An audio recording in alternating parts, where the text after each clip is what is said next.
अस्सलाम वालेकुम। Hopefully viewers आप सब खैरियत से होंगे। आज के इस लेक्चर में हम जिस टॉपिक पर बात करने जा रहे हैं वो है क्रिस्टोफर मार्लोव। मशहूर राइटर, रेनेसां के इम्पोर्टेंट राइटर जो हैं उनके मशहूर वर्क्स में से एक वर्क आज हम डिस्कस करने जा रहे हैं, जिस टॉपिक का नाम है डॉक्टर फॉस्टस। ये एक प्ले है और मार्लोव का जो है इम्पोर्टेंट प्ले जो है माना जाता है। इनके मशहूर जो 3 प्लेस हैं, मेजर वर्क्स जो हैं, मतलब 4, उनमें से आज हम पहले पर इस वीडियो को कवर करेंगे। इंशाअल्लाह ताला मैं आपको पूरी समरी जो है विद करैक्टर्स समझाने की कोशिश करूँगी। चलिए स्टार्ट करते हैं without wasting of any time. Christopher Marlowe, सबसे पहले किसी भी राइटर के वर्क को पढ़ने से पहले बेसिक बात समझ लिया करें कि उसकी जो है बायोग्राफी को थोड़ा सारा नज़र डालना ज़रूरी होता है। तब जो इम्पैक्ट होता है, जो इफ़ेक्ट्स होते हैं या बैकग्राउंड नॉलेज जो होता है वो ज़्यादा ज़रूरी होता है। चलिए स्टार्ट करते हैं। Christopher Marlowe English play right और पोइट हैं और इनकी पैदाइश जो है 6 फ़रवरी 1564 में हुई है।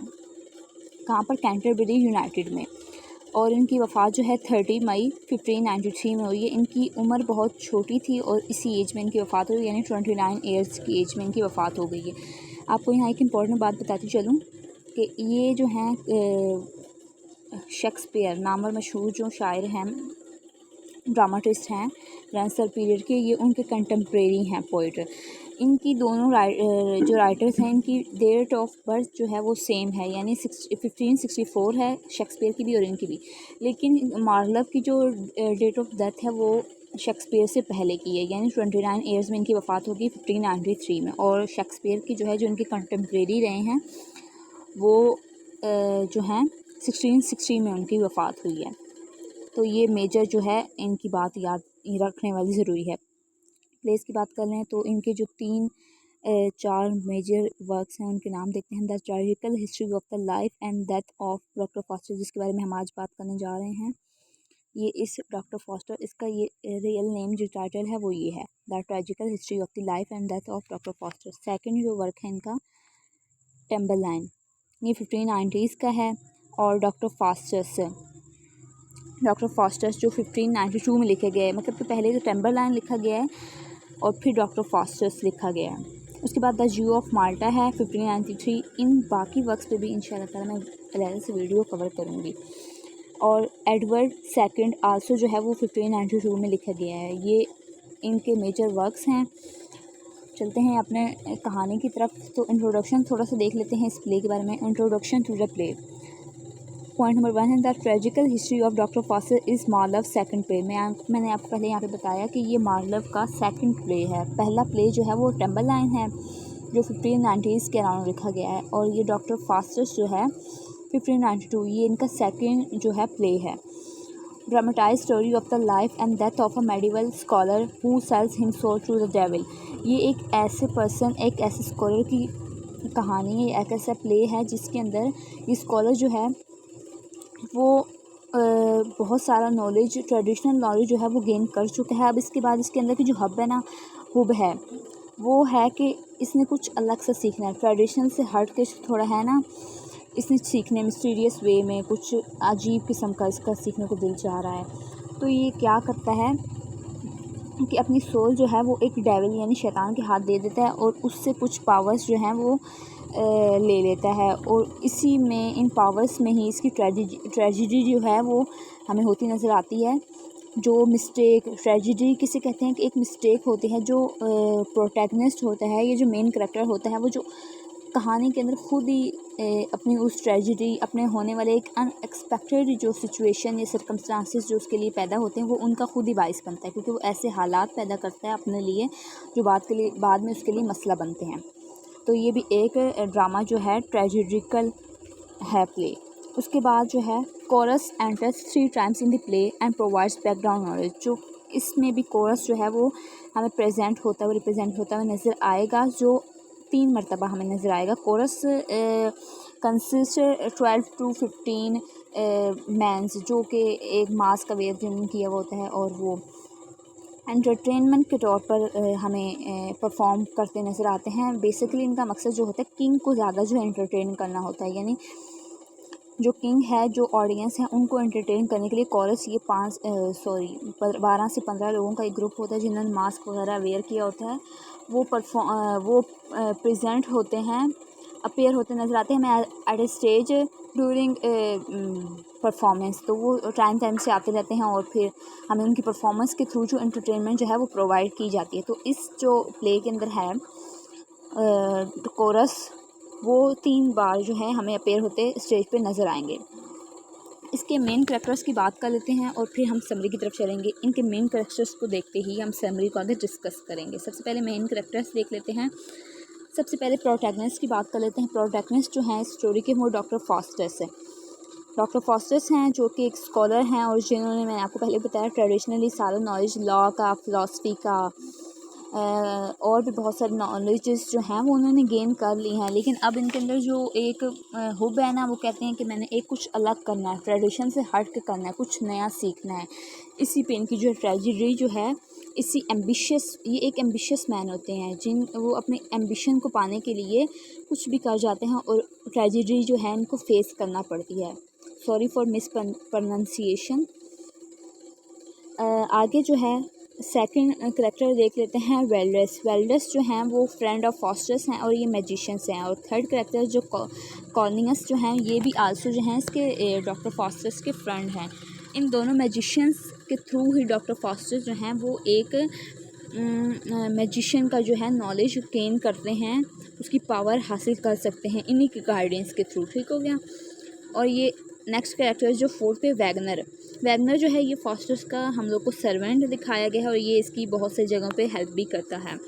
अगर क्लोन है, ये वैगनर्स का जो है सर्वेंट है, ये इसको थोड़ा सा प्रोवाइड करता है फैसिलिटीज़ वगैरह। और आगे नेक्स्ट जो है रोबिन एंड रेफ। नेक्स्ट देखते हैं, नेक्स्ट करेक्टर जो है लूसीफर, इम्पॉर्टेंट करेक्टर है। लूसीफर जो है ये प्रिंस ऑफ डेविल्स है, यानी जिससे लूसीफर वो करेक्टर है जिससे स्कॉलर जो हैं फॉस्टर्स, वो जो हैं पावर लेंगे किसके थ्रू, मेफिस्टोफिलिस के थ्रू। जो डेविल है लूसीफर, वो रूलर ऑफ हेल है, यानी जहन्नुम का जो है वो रूल करता है वहाँ का। ये प्रिंस है, मतलब शैतानों का जो है एज अ फादर हम समझ रहे हैं, ये प्रिंस है उनका। तो इसके आगे से जो सर्वेंट हैं डेविल वगैरह, जो शैतान छोटे हैं, वो है जिसकी पावर हासिल करने में फॉस्टर्स जो हैं कामयाब हो जाते हैं, वो मेफिस्टोफिलिस हैं। नेक्स्ट कैरेक्टर, ये भी डेविल के सर्वेंट हैं। डेविल कौन सा, लूसीफर के ये सर्वेंट हैं और इसी की जो रूह को है ना, इसी की पावर को जो है वो फॉस्टर्स जो है हासिल करते हैं और इससे फिर मज़े हासिल करते हैं। इसके बाद हम लोग को गुड एविल भी अपेयर होती नज़र आई है and also bad evil. Good evil और बैड एविल जो है वो मैं आगे आपको समझ में बताती हूँ कि वो फॉस्टर्स को जो है गाइड करती हैं। गुड जो है अपनी तरफ उसको कन्विंस करती है और बुरे कामों से रोकती है, और जो बैड एविल होती है वो उसको इनकरेज करती है, प्रमोट करती है थोड़ा सा कि तुम ये जो काम करने जा रहे हो ये बिल्कुल ठीक है। नेक्स्ट करेक्टर जो है पोप का करेक्टर है और आल्सो जिसमें है ना, इस स्टोरी के अंदर एक ओल्ड मैन भी हमें अपेयर होता नज़र आता है, जो डॉक्टर फॉस्टर्स को जो है थोड़ी देर बाद जो है रिपेंट करने की के लिए फोर्स इनकरेज करता है। उन्हें कहता है कि अभी भी टाइम है, तुम रिपेंट यानी तौबा कर लो तो काम बन सकता है, लेकिन वो फिर नहीं इनकी बात में आते। तो कहानी शुरू होती है डॉक्टर फॉस्टर्स से। डॉक्टर फॉस्टर्स जो है एक स्कॉलर हैं, इन्होंने लॉ का, फ़िलासफ़ी का, अदर जो हैं ट्रेडिशनली नॉलेज जो हासिल कर लिए हैं।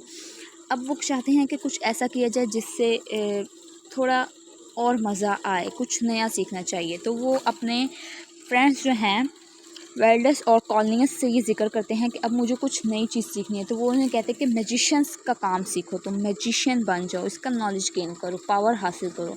तो वो उनके अंदर की जो लस्ट है वो इस तरह पड़ जाती है और वो मैजिशियन का नॉलेज गेन करने के लिए एक एम्बिशन जो है अपना वो सेट कर लेते हैं। और इस एम्बिशन को at the end of the story वो बिल्कुल भी नहीं ख़त्म होने देते और वो अपना ये जो मकसद पूरा करके रहते हैं। तो वो अपने सर्वेंट जो हैं वैगनर से भी ये इस बातों को डिस्कस करते रहते हैं और फिर कहते हैं कि मुझे ये जो है नॉलेज हासिल करना है। तो वो फिर मेफिस्टोफिलिस, गुड एविल और बैड एविल यहाँ पे अपेयर होती नज़र आती हैं। मतलब वो उसे कहती है, गुड एविल जो है वो उसे कहती है कि जो तुम काम करने जा रहे हो ना ये गलत काम है, इस काम को छोड़ो और इंसानियत की खिदमत वगैरह करो, अच्छे काम करो। तो बैड एविल जो है वो उसे इंकरेज करती है, वो कहती है नहीं नहीं ये बिल्कुल परफेक्ट काम कर रही है, ये तुम्हारा एम्बिशन है, तुम्हें इसे गेन करना है हर हाल में। तो ये जो है इसे प्रोमोट करती हुई नज़र आती है। तो फिर मेफिस्टोफेलिस आता है, वो मेफिस्टोफेलिस को बुलाते हैं और मेफिस्टोफेलिस आकर जो कहता है कि मैं इस तरह से तुम्हारा ग़ुलाम नहीं बन सकता, मुझे अपने जो प्रिंस हैं, अपने जो मेरे हेड हैं, मैंने उनसे परमिशन लेनी है, मैं उनका नौकर हूँ, उनकी बग़ैर परमिशन के मैं आपका काम नहीं कर सकता। तो लूसीफ़र जो है वो बुला लेता है मेफिस्टोफेलिस को, और जो ये पैगाम है इसका डॉक्टर फास्टस का, तो वो ये लेकर लूसीफ़र के पास जाता है और कहता है कि मैंने डॉक्टर फास्टस जो हैं वो कह रहे हैं कि मुझे ये पावर चाहिए। तो लूसीफ़र जो कहते हैं कि ऐसे तो इसको पावर नहीं मिल सकती। तो मेफिस्टोफेलिस दोबारा से इसका पैगाम जो है डॉक्टर फास्टर के पास लेके जाते हैं कि मैं तो लूसीफ़र का ग़ुलाम हूँ, आपका नहीं। तो उसे एक ऑफ़र जो है प्रोवाइड करते हैं डॉक्टर फास्टर कहते हैं कि ऐसा हो सकता है कि मैं आपके जो किंग हैं लूसीफ़र, उनको 24 सालों के लिए अपनी सोल जो है प्रोवाइड करता हूँ, वो उसे ले लें और मुझे ये पावर प्रोवाइड कर दें। तो वो कहता है कि ठीक है, मैं आपका ये पैगाम लेके जाता हूँ, अब जो किंग ने आंसर दिया वो आपको बता दूँगा। तो फिर लूसीफ़र के पास मेफिस्टोफेलिस ये पैगाम लेके जाता है और लूसीफ़र जो है इस कॉन्ट्रैक्ट को मान लेता है और वो कहता है कि जाओ एक कॉन्ट्रैक्ट साइन करवा के लाओ, तब मैं तुम्हें मेफिस्टोफेलिस को एज अ पावर के तौर पर उसको डॉक्टर फास्टस को दे दूँगा जब ये कॉन्ट्रैक्ट साइन करेगा अपने ब्लड से। जब लूसीफ़र से ये पैगाम लेकर मेफिस्टोफेलिस डॉक्टर फास्टर के पास जाता है तो फास्टर्स बहुत खुश होते हैं और उस कॉन्ट्रैक्ट पे अपने ब्लड से साइन कर देते हैं, जिस कॉन्ट्रैक्ट में ये लिखा होता है कि 24 सालों के लिए जो डॉक्टर फास्टर्स ने अपनी रूह जो है लूसीफ़र के हवाले कर दी है और मेफिस्टोफेलिस की पावर हासिल कर ले और जो चाहे अब वो कर सकता है। और जब भी ये टाइम ख़त्म होगा तो फिर उसके बाद इसकी डेथ ही है, मतलब क्योंकि सोल तो उसकी वो उसने कब्ज़े में ले ली है। तो फिर डॉक्टर फास्टस इस एम्बिशन को पूरा करें, इस नॉलेज को लेकर, इस पावर को लेकर इस कदर सेल्फिश हो जाते हैं कि वो किसी का ख्याल नहीं करते, किसी को नुकसान पहुंचे तो पहुंचते हैं। वो बहुत सारे मैजिक्स करके लोगों को दिखाते हैं। ड्यूरिंग दिस परफॉर्मेंस बार बार हमें थोड़ी सारा ओल्ड मैन भी अपीयर होते नज़र आते हैं जो उसको इनकरेज करेंगे, और जो उसको गुड एवल हैं वो भी, बैड एवल भी, ये भी हमें अपीयर नज़र आएंगे। तो पोप के हाँ भी इनका विज़िट होता है वहाँ पर भी लोगों की फरमाइश, पोप की फरमाइश पर जो है वो अंगूर मंगवाए जाते हैं। हालांकि सीज़न नहीं होता ना, विंटर का सीज़न होता है। तो इस तरह के बहुत सारे अनोखे काम करके डॉक्टर फास्टस जो हैं लोगों को एंटरटेन करते रहते हैं और साथ में लोगों का मजाक भी बनाते हैं और उनको रिसर्च भी करते रहते हैं। और एक जगह लोगों के कहने पर ये हेलन जो ब्यूटीफुल लेडी कंसिडर की जाती है ग्रीस की, उसे भी उसकी सोल को भी बुलाकर जो है वो बहुत सारा चर्चा और शोहरत पा देते हैं। साथ ही साथ इनको थोड़ी सारी गिल्ट भी फील होता रहता है कि कहीं मैं ये बुरा काम तो नहीं कर रहा, लेकिन इनकी जो अंदर की होती है ना लस्ट, वो इन्हें कहीं का नहीं होने देती। वो कहती है कि नहीं बिल्कुल तुम ठीक काम कर रहे हो। और ओल्ड मैन भी इन्हें आके कहीं ना कहीं कहते हैं कि ये तुम ठीक नहीं करो, अभी टाइम है, तुम गॉड को जो है रिपेंट कर दो, मतलब तौबा कर लो। लेकिन ये फिर भी नहीं कर पाते क्योंकि इन्हें बैड एविल जो है और साथ में मेफिस्टोफेलिस की पावर जो है, मेफिस्टोफेलिस इन्हें मना करता रहता है कि नहीं ऐसा बिल्कुल नहीं करना, तुमने ही कॉन्ट्रैक्ट साइन किया हुआ है। कहीं पर शुरू में ये मेफिस्टोफेलिस से कहता है कि तुम मेरी शादी करवा दो, मुझे एक दुल्हन चाहिए। तो मेफिस्टोफेलिस ऐसा नहीं कर पाता क्योंकि ये तो एक डिवाइन प्रैक्टिस होगी ना कि शादी वगैरह। तो वो कहता नहीं मैं ऐसा नहीं कर सकता और गॉड का नाम भी नहीं ले सकता, मतलब तुम्हें कोई किसी से होप नहीं लगानी, तुम अब कॉन्ट्रैक्ट साइन कर चुके हो और अब तुम जो चाहे कर सकते हो, लेकिन इस एरिया में रहकर इन रूल्स और रेगुलेशंस को फॉलो करते हुए तुम ये कर सकते हो। जब टाइम पूरा हो जाता है उससे पहले भी टाइम आता है कि ये एक बार रिपेंट कर दे खुदा के सामने कि जो ये कर रहा है वो गलत था, लेकिन वो ऐसा नहीं कर पाता और उसकी मौत का जो है टाइम आ जाता है। उससे जो है उसकी सोल जो है पावर ले ली जाती है और उसकी सोल जो है वो ख़त्म हो जाती है। ये एक ट्रेजेडी प्ले है क्रिस्टोफर मार्लोव का। होपफुली आप लोग को समझ आ जाएगा। इन शॉर्ट वे मैंने आपको समझाने की पूरी कोशिश की है।